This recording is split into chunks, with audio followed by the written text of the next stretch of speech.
Alright, what's up YouTube? My name's Cole Mahoney. I am an IT professional, and today we're going to do the Blackfield box from Hack the Box. This is a hard-ranked Windows machine. So let's go ahead, we're going to go ahead and delete that. Get that out of the way. So, over here we can tell this is clearly an Active Directory machine. And we don't have any credentials, so I'm going to come through. Zip, XMB. This is going to be the first thing I usually do. Let's go ahead and copy that, paste. Let's see if we have the guest account enabled.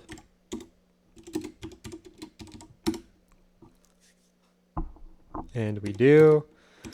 Can we see something like shares? Let me go ahead and we're actually going to delete all this because I just spent 20 minutes making this video only to figure out my microphone was off. And so we see we have this profile generator. This is a non-generic. So we're going to SMB client into that.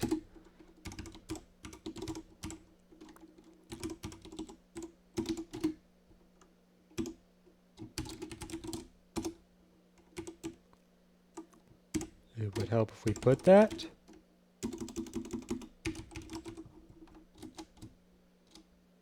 Oh no, come on. No password needed, and we just have a bunch of these files right here. And these are actually all going to be empty. So we are going to, there's a better way to do this probably, but this is what I did to do it. So we're going to go ahead and do that. We'll do cat, or we'll do nano, users before.txt. We're going to paste all these users in here. We're going to do awk, this right here. Print out just the first line, or the first column. And we're going to cat that out. And we see we now have a list of users that we could possibly use. We do XC, LDAP, 129, 14. We go users.txt. And we're actually going to do an ASREP roasting attack. We need to do rep roast hash.txt.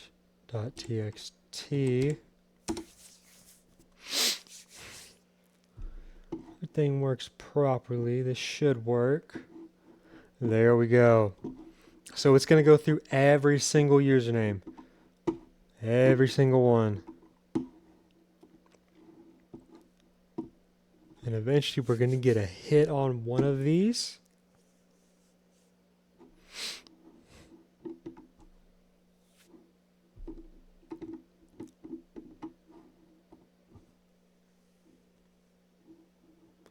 Make sure my mic's on. Good heavens, that was awful. And there we go right there. We have the support user hash right there. So let's go ahead and go down. Why is that happening? Let's go ahead and cat. Make sure it looks correct. There we go. Hashcat, hash.txt. Let's go ahead and use the Rocky word list on this. Sit back and wait for that to get done with.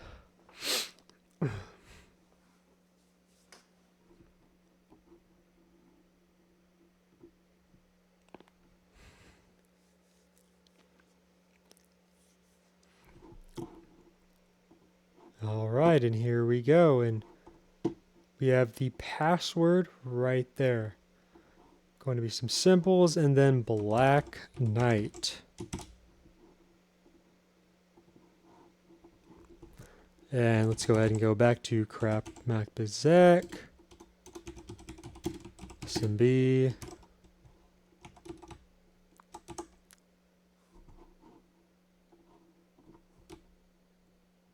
And something that I noticed before, these boxes are usually pretty straightforward. So if we scroll all the way back up, we see two non-generic shares right here. We see forensic and then we see profiles. So for me, I was thinking, okay, we need to get a user and then we could possibly get access to forensic. And now we had only enumerated via SMB at this point. There were still a couple of ways we could have enumerated via LDAP, but we didn't have to go that far. So let's go ahead and look at our shares one more time.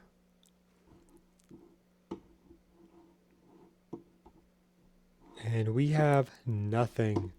But if we come over here to Bloodhound, outbound privileges, money is made. So we actually have force change password on this user, audit 2020. And so we can actually change their password from this user. I think it's net RPC. We are just going to do the exact same thing. It's .60.114. And we have pass 123.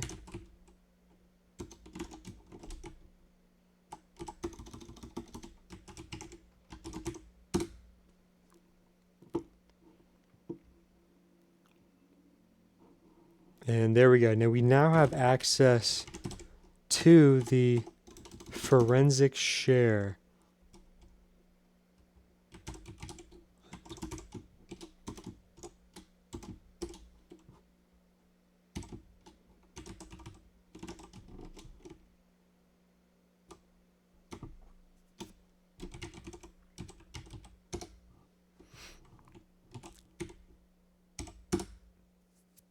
There we go.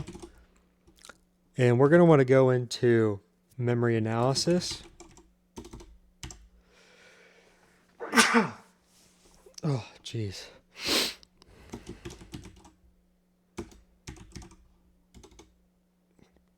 Whew.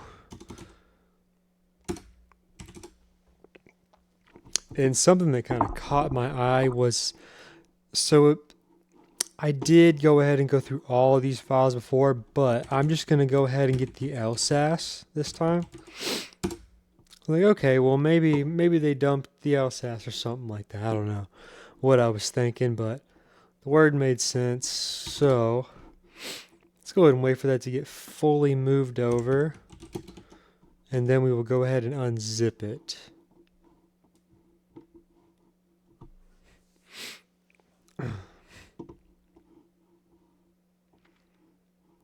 Go ahead and close that. That's for later. There we go. Let's go ahead and unzip. And we can see the type of file that it is. So .dmp file is a memory snapshot created by your computer or an application when it crashes. So there's a couple ways we can look at this. I think it's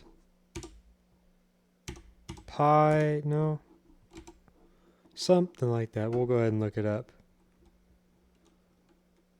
Yeah, read DMP files, Kali, pipecats, yeah. We're gonna go ahead and do this right here.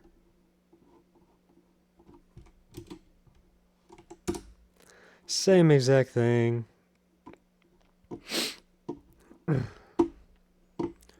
And so we see a service underscore backup. So I'm going to go ahead and grab that right there with the NT part of the hash. So I'm going to go ahead and paste that.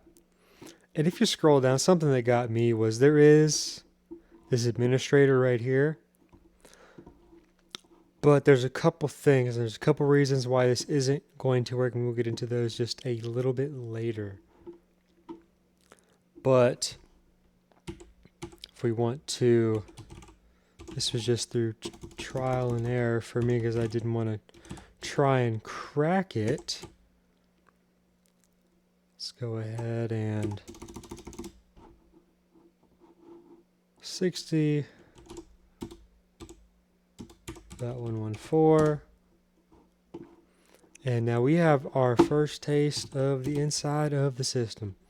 Let's go CD back, CD into desktop, and we have our user.txt flag. We come over here, who am I, priv. We see the SC backup privilege, which is really good. I mean, we could do a bunch of things with that. But if we come over here to, let's go ahead and look at this notes file. Clearly there's something that they want us to see. So after the domain compromise and computer forensic last week, auditors advised us to change every password. Done. Change KRBTGT password twice. Disable the auditor's account. Use nominative domain accounts instead of this one. And so if we're going to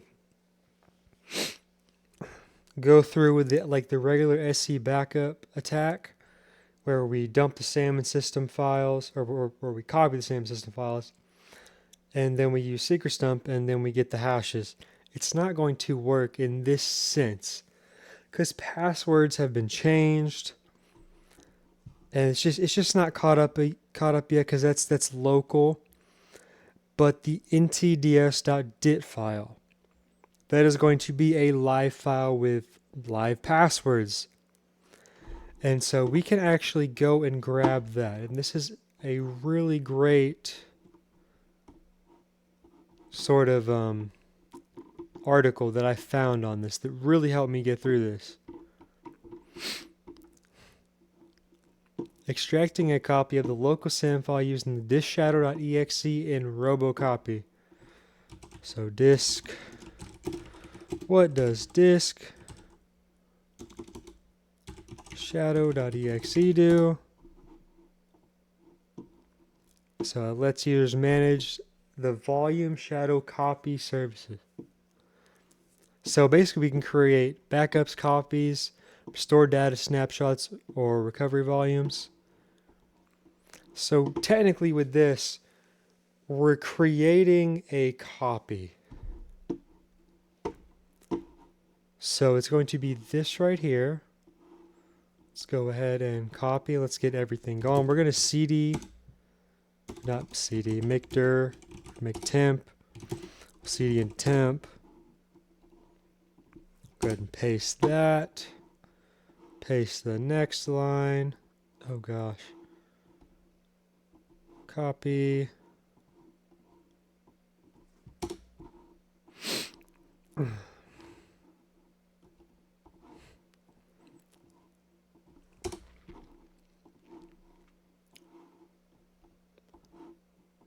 And what I wrote down on this, I will tell you guys what I wrote down, because this was kind of confusing to me. I want to know how it works.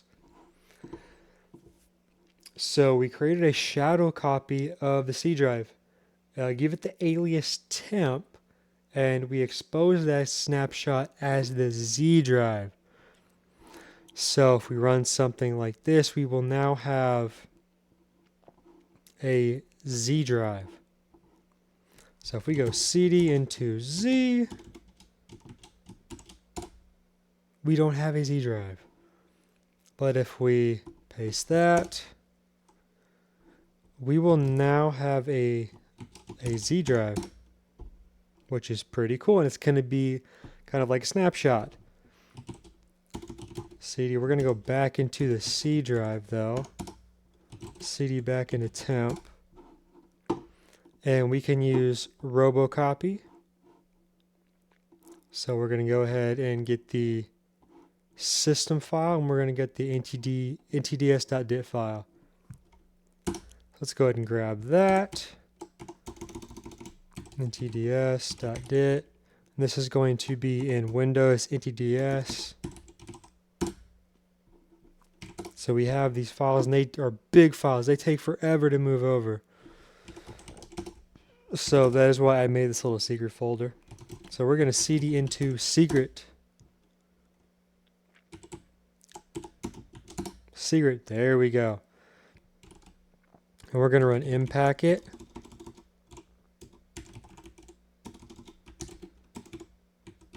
Secret sump. atds.dit system local. And we're going to go ahead and run that. Scroll up a crap ton apparently. And we just have everything. And we have this administrator hash right here. So we're going to go ahead and evil win rm. See if we can get in as administrator.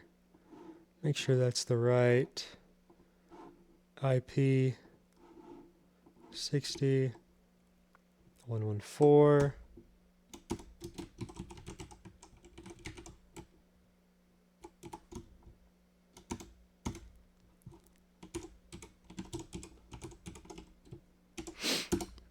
So if we notice this hash right here, let's cd back into desktop, ls, we have notes.txt, root.txt. I wonder what's in notes.txt. I think it's the same thing. Yep, same thing. But I will do one more thing. So let's cd back.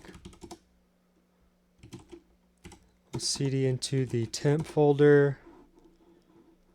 And what I want to do is, let's go ahead and grab, just for proof of concept, let's go ahead and do that. Everything should still be good. We'll do download SAM. Go ahead and get that. Let's go ahead and exit.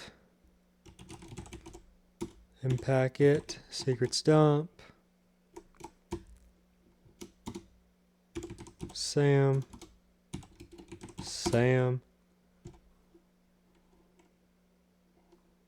Oh, we need to cd into secret actually. Let's go ahead and, yeah, we're right there. Let's go ahead and do that. See, the hash is going to be completely different. It's a good little rabbit hole to go down. This is definitely a super fun box. And I think it's really good Active Directory practice. This right here, I had no idea. I had always done them in sort of like a different way. But I will get you guys out of here for today because you guys don't want to listen to me talk forever. Alright guys, until next time, I hope you guys are doing great in your IT journeys, your cybersecurity journeys, your learning journeys. Until next time.